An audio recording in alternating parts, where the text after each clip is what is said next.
Okay po, 14 na weird signs. Kakaibang senyales ng mga clues pero konektado pala sa sakit sa puso. Okay, so ito yung mga possible signs na hindi natin pinapansin. O bilang cardiologist, ito po yung naaral namin eh. Siyempre, alam natin yung very common sign is sakit sa dibdib, di ba? Pag masakit sa dibdib, possibly sa puso, alam na natin yon. Ito yung kakaiba. Number 1, malakas humilik. Okay? Maraming tao humihilik, okay lang naman. Tapos si Doc Lisa humihilik din. Basta yung hilik na normal lang, hihilik, hihinga, hihilik, hihinga, okay lang yon. Sa sleep apnea, yung hilik niya masyado malakas. Tapos pag hilik niya ng malakas, magkakaroon ng panahon na hihinto ang paghinga niya ng mga 30 seconds. So matatakot ka, biglang hindi humihinga ng matagal, di ba? Tapos mamaya biglang hihinga naman ng malakas, biglang hihilik na naman ng malakas. Tapos hihinto na naman sa paghinga. Hindi po maganda 'yon, bumabagsak yung oxygen sa katawan. Pag bumaba yung oxygen sa katawan, tataas ang blood pressure, magloloko yung tibok ng puso, pwedeng magkasakit sa puso, pwede ma-stroke. So, pag ganyan ang hilik, possibly may sakit sa puso.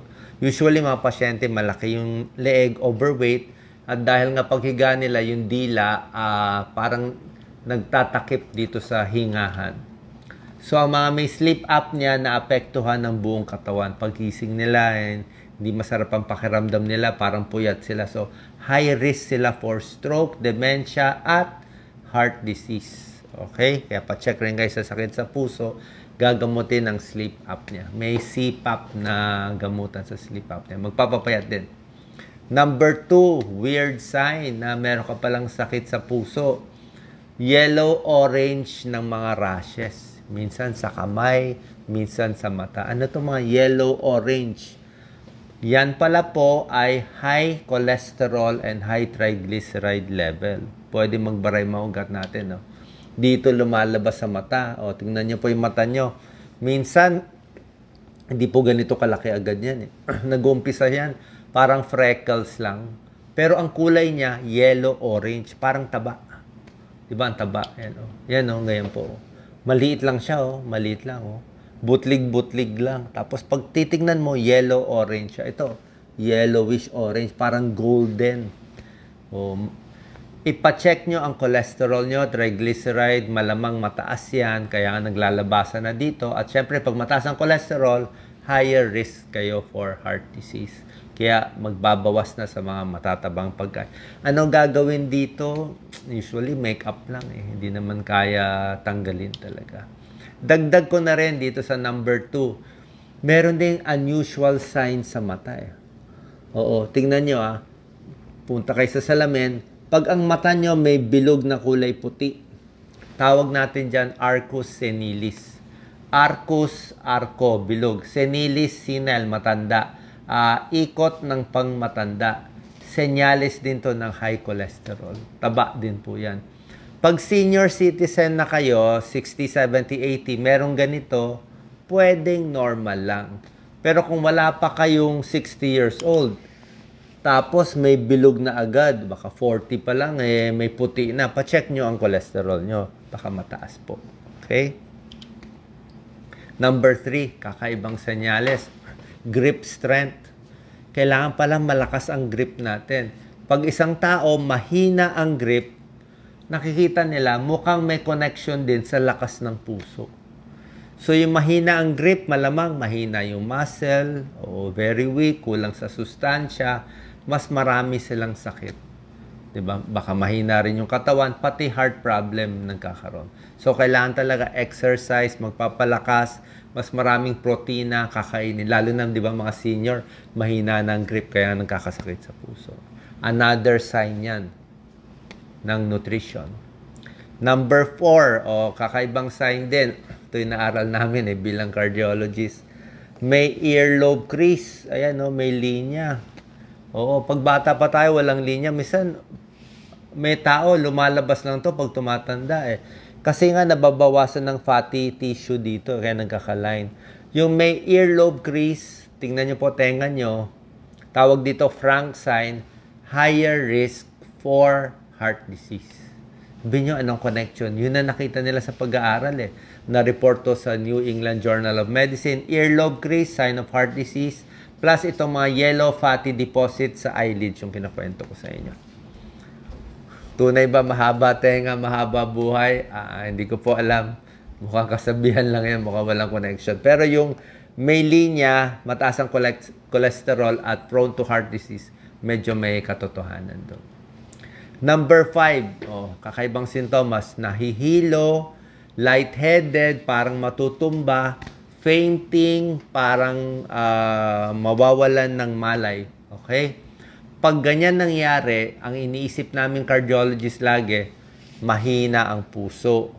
Nagloko yung tibok ng puso, nagkulang ng buga, kaya hindi umaabot sa utak. So, abnormal heart rhythm, heart failure, yan ang possible cause. Papa 2D echo, Papa 24-hour Holter. Pero syempre, meron naman nahihilo na vertigo lang or merong hilo na ibang cause. Possible naman na not connected. Okay? Heart disease symptom, hilo. Yan, no? Yung iba na stroke, hilo din. O yung iba ninenervyos, hilo. O kulang ng hangin, di ba? Nainitan sa simbahan, nag-collapse. So, baka may taong ganun eh. Baka wala namang heart disease. Pero para sigurado, pa-check na rin. Number 6, kakaibang sign, sexual problems. Pag ang lalaki, impotent. So, hindi na tumitigas si Manoy. Anong mangyayari? So, ibig sabihin nito, pag impotent yung lalaki, 50 years old and above, may problema siya dun sa arteries, sa ugat, sa ari. So, pag may problema siya doon sa arteries, doon sa private part, posible may problema din sa artery sa puso, artery sa utak, artery sa katawan.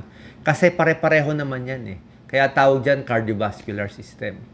Pag nanigarilyo ka, buong katawan naman eh. Yung artery ang nagbabara eh. Wala naman talagang pinipili, puso lang, utak lang. Naninigarilyo, kumakain ng matataba, mataas ang cholesterol, very stressful ang work, laging puyat. Pag nagbara, buong katawan eh. So, pag may erectile dysfunction, baka sa puso nyo may bara na rin o sa utak. Number 7, ito. Sign to ng heart failure. Hinihingal, nahihirapan huminga pag nakahiga lang.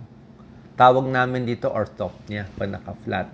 Pero pag humiga ng medyo mataas, mga 3 unan, nakakahinga na. Kaya yung iba, umuupo. So, anong ibig sabihin nito? Heart failure sign po yan. Okay? Kaya lagi namin tinatanong, nahirapan ba huminga? O nalulunod po yung puso. Kasi yung baga may tubig, pulmonary edema, pulmonary congestion. Sa x-ray makikita. Number 8, gums. Sabi mo, Doc, anong connection ng gums? Malaking connection. Ang bibig natin kasi, ang daming bacteria dyan. Diba? Madumi, may bad breath, daming bacteria. Diba? Lagi ko sinasabi, magde-dentist, check-up, magpo-floss. Pag maraming bacteria, maraming sira ang ipin, dugo yan eh. Yan, oh. Yung bacteria, dadaan sa blood vessel, sa dugo, pupunta sa dugo, pupunta sa puso, namamaga ang gums, pwede rin mamaga ang puso. Tunay po yan. Yan, oh. Yan, oh. Namamaga ang gums, lumilipat yung bacteria, pwedeng kumalat sa dugo ang infeksyon, pwede kumalat sa puso. Kaya nga, pag laging may sira ipin, lagi na sinasabi, mas maikli yung buhay by 3 years. Maraming complication. Kasi madumi nga yan. Tsaka, yan minsan, di ba, nagdudugo, nagtutoothbrush tayo. So, pwedeng pumasok yung bacteria. Infective endocarditis, namamaga yung puso. Kaya, dapat laging malinis ang ipin, pa-dentist, mag-floss. Skin color changes. Yung iba na biglang nagbo-blue yung kamay. Oo. Merong mga blue baby o minsan pag kulang sa oxygen, nagbo-blue yan. So, possible congenital heart disease at possible din naman may lung problem. Okay? Kaya nagbo-blue. Ayan, no? Next, ito. Tingnan nyo po dito sa leeg. May dark velvety patch dito sa leeg. Dito, nagpa-flat siya dito. O dito sa batok, minsan sa katabaan o sa siko, kumakapal, nagiging brown yung balat natin, meron po yan. Thick spots sa leeg, sa kilikili, sa singit. Anong dahilan? Diabetes, metabolic syndrome, mataas ang cholesterol, pwede rin sakit sa puso. Kasi nga po, pag ganito na yan, overweight siya, mataas na blood sugar niya, isang magkakasamang sakit. Ang tawag natin sa lahat ng sakit na yan, metabolic syndrome or syndrome X. Ano yung magkasama dyan na sakit? Diabetes, mataas cholesterol, high blood, sakit sa puso at overweight. Lahat yan magkakasama, magkakapatid. Kaya ito yung isang sign. Nangingitim ang leeg. Minsan sa steroids din, yung mga naka-steroids. Number 11, lagi ko tinuturo sa inyo, manas. Pag may manas, maraming possibilities, pero isa dito ay heart failure, mahina ang puso. Pwede magmanas, lalo na ganito kamanas. So, pwedeng mahina puso, mahina kidneys, pwede rin mahina liver, o pwede lagi lang nakatayo, dependent edema. Pero kung laging may manas, pa-check natin bakit nagmamanas. Possible sign din yan. Fatigue, yung laging pagod, yung parang exhausted, 'di ba? Pag laging pagod, dalawang possibility. Baka kulang ka sa nutrisyon, kulang sa hangin. Either may problema ka sa baga o sa puso. Pag may problema sa baga, kulang sa oxygen, may COPD, yan, laging pagod. Pag mahina ang puso, mahina na pumping ng puso, lagi ding pagod. Diba?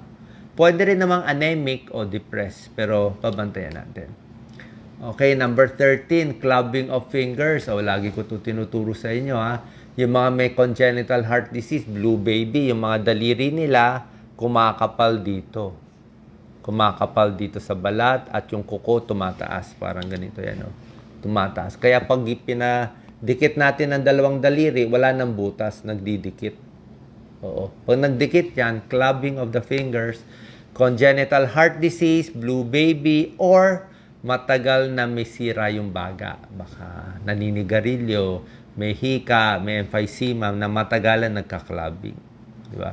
So, hindi to magandang sign. Sabihin, matagal na kulang oxygen. Lastly, meron din ganitong dark spots. So, tignan nyo yung kuko natin, no? Dark spots under the nails. Yan, no? Isang linya.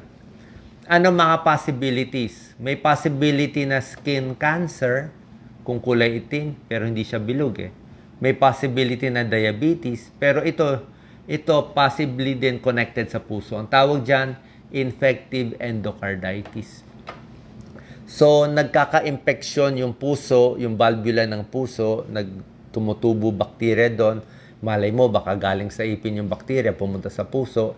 Tapos, yung sa puso na may bakterya, minsan nadidislodge. Parang napupunta sa bloodstream yung bakterya at may konting laman-laman. So, lalabas yan mula sa puso, pwede sa kamay, pwede sa paa, pwede sa utak. Pag sa kamay yan pupunta, itong mga bakterya na to, pupunta sa dulo ng daliri, yan, dudugo. Pagbara sa dulo, nagdudugo, infective endocarditis. Another sign of heart disease. Okay? So, tigil sigarilyo, bawas stress, gamutin ng high blood at diabetes at blood sugar natin. Ito yung 14 na kakaibang sintomas kung meron kayong sakit sa puso. Maraming salamat po. Share po natin. Dagdag kaalaman para maging mas healthy po tayo. Thank you.